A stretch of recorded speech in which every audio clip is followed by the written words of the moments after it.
Yo, what up, though? Hi, guys. It's Young Stiff 810. Back with part 2. Right now, we're gonna talk Jon Moxley World Championship. We're gonna talk the Tag Team Championships, and maybe a little bit more. Let's talk this World Championship thing. I don't know about the story. I'm just gonna book the match. They got their plans. We'll see. Let it pan out a little bit, because I cannot outbook that mess. I can't book them out that mess. What I can do is book the championship match. Jon Moxley versus Orange Cassidy. Orange Cassidy gets decimated. You have Jon Moxley come out first, and everybody's like, what? Why? Next thing you know, Orange Cassidy's getting beat backstage by everybody. 4-on-1 beatdown. Pay-per-view style beatdown. Like WrestleMania 17 style beatdown. Kane throwing Raven through glass and shit. Orange Cassidy bees Orange Cassidy, says I want to fight. Bell rings. Orange Cassidy gets dominated by Mox. Not just one paradigm shift, not wrestling, dominated. Busted open, bloody, smashed through tables, everything. As hardcore as he can get. That's the match. You take Darby Allin after that, and you have him feud with Orange Cassidy. Orange Cassidy goes bad. Orange Cassidy knocks out Sting with an orange punch. Calls it the Stinger punch. Keeps the all black on. Keeps a cocky attitude as I don't even need to fucking try to beat you guys. And he doesn't care no more. That's his character. He doesn't care no more. That's the evolution of Orange Cassidy. He gets beat down so bad and no one saves him that Orange Cassidy doesn't care about AEW anymore. So he's a punk ass now. And he knocks out Sting with an orange punch, calls it the Stinger punch, and feuds with Darby. Because he doesn't care about AEW anymore. And he hates Darby for not helping him. If you guys want to know how to book a heel Orange Cassidy, how do you book the guy that doesn't care about nothing into a bad guy? He doesn't care about AEW anymore. Orange Cassidy's heel arc is I don't care.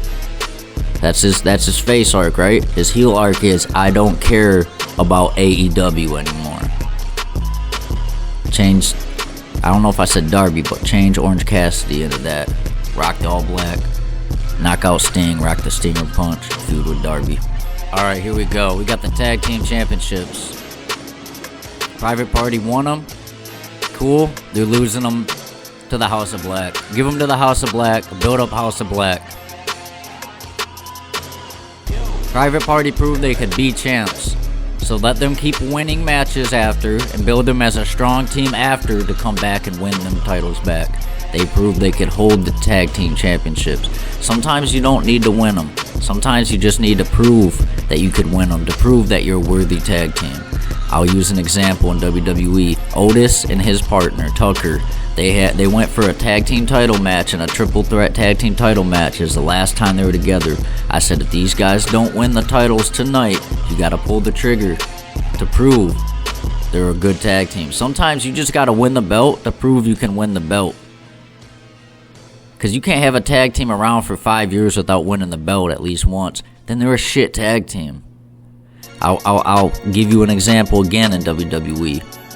Ricochet and Aleister Black. Everybody loves their tag team. They were a shit tag team.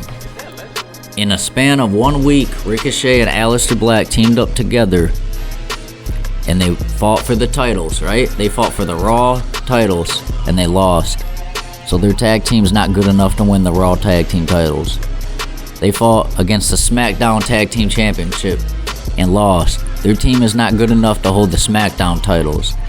They fought against the NXT Championships and lost them. They're not good enough to hold the NXT Tag Team titles.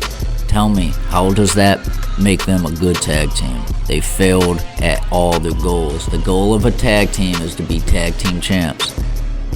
So sometimes you have to take a team, just because you don't want to give them the belt for a minute. Just let them win it and then lose it.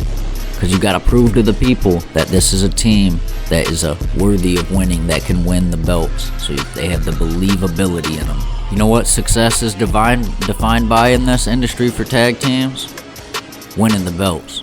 If you're a successful tag team, if you can call yourself a successful tag team, you got to hold the belts. Whether it's for a long period of time or for a short period of time.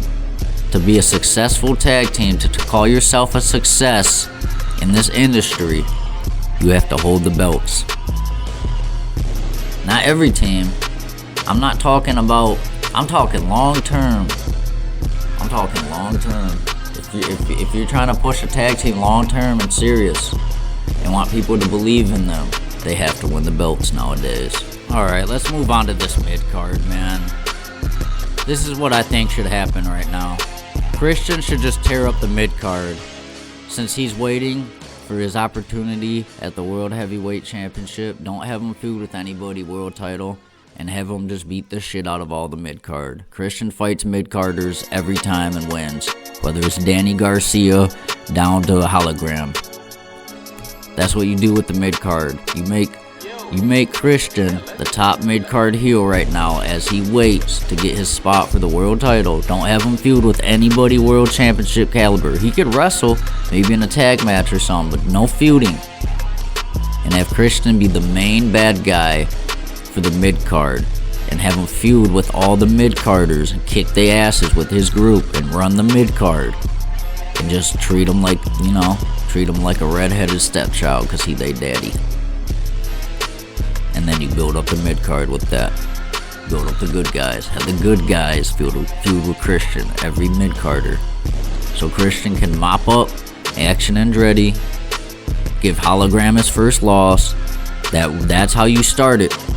You give Hologram his first loss against Christian Cage, taking over the mid-card and treating them all like bitches before he runs the top of the card.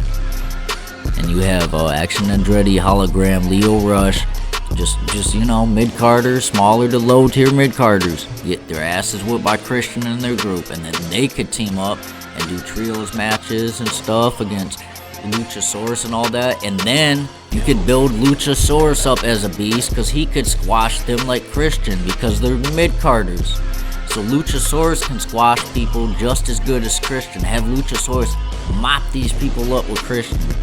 And then you could have the mid-carders actually win a match against Christian's group that's mopping them up, because you have Nick Wayne. So Nick Wayne can actually have competitive matches with the mid-carders.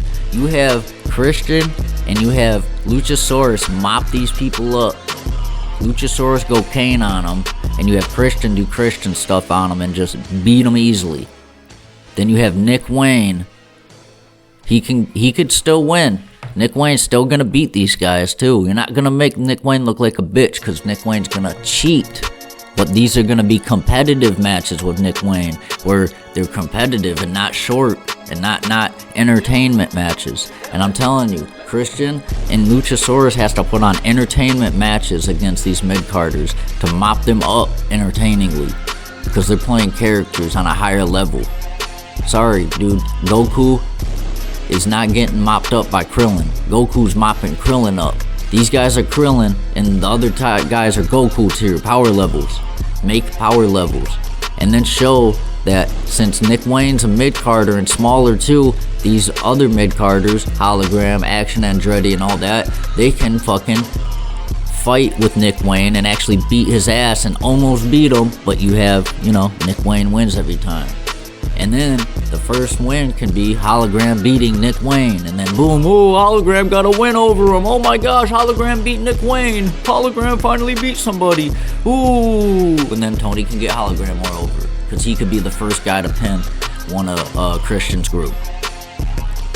That's it for the baby faces on the mid-card. We'll talk about the heels too, and the conglomeration people. We'll go to Roddy Strong and the heels. Alright. We got Roderick Strong. We got Beast Mortos. And then a few other people, bad guys they don't use on AEW. You know, they use on Collision and stuff. We could use them mildly. Just have them wrestle and build them up as strong competitors. So they could fight as well with Action Andretti in them. And then, you know, they could win some, lose some, whatever. Build them up as, you know, just competitors in the division. As just serious competitors. They don't need to really have huge stories right now. They don't.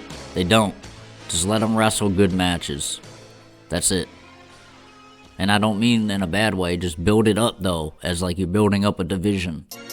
Who's doing good right now? Who's on the hot streak? Put a couple heels on a hot streak and let them feud with Roddy Strong. Have a couple heels be on a hot streak. Maybe beat some of them other baby faces that Christian's facing with. Maybe Christian could screw him over, and then have him fight with Roddy a little bit. And then you get the Kingdom involved on the side. Because the Adam Cole shit sucks, bro. But they're going to need something else, too. You can't just go straight into MJF. The other people need something.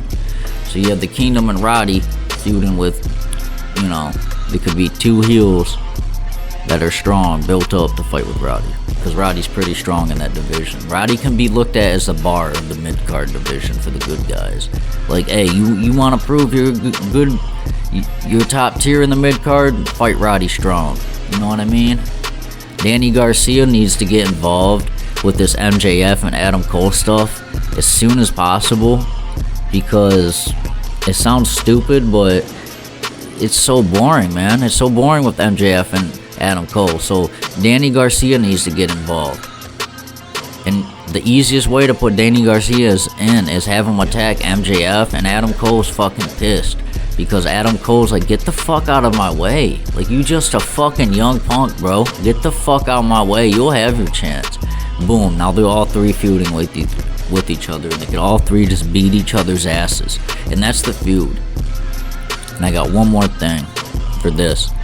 MJF can have promo battles. I don't know why they're not doing it, but promo battles should be a thing in wrestling. Hey guys, who got it on the mic? This is what it'd be. MJF comes out and says, who wants to go chop for chop on the mic with the man, with the best to do it on the mic today? I'm better than you and you know it.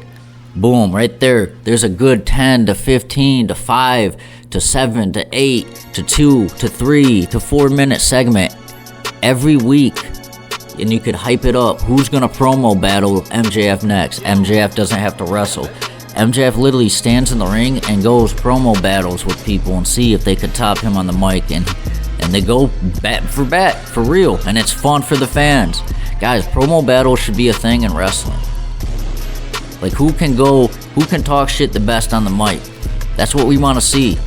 So MJF should do promo battles hyped up every week, and it'll actually bring 1 million viewers. And again, you hype the first one up good enough, MJF's coming with the promo battle. Who's going to promo battle MJF, and it'll last a long time. You're getting that MJF old school, MJF CM Punk promo battle. That's what we like, promo battles. That's what MJF brings in millions of views with. So that's how you get your 1 million viewers back, by the way, to AEW. You hype up MJF doing what he's best at. What? A promo battle. We're going bat to bat, tat for tat, tit for tat on the mic. Who can do it with MJF? He's calling anybody out to come and promo battle him for 15, 10, 8, 4, 5, 20 minutes straight. Whoever can go with them that long. And you shut that shit down once MJF destroys them, or if they can make it entertaining that long, keep that shit going. That's my part 2, y'all. Part 3 coming up.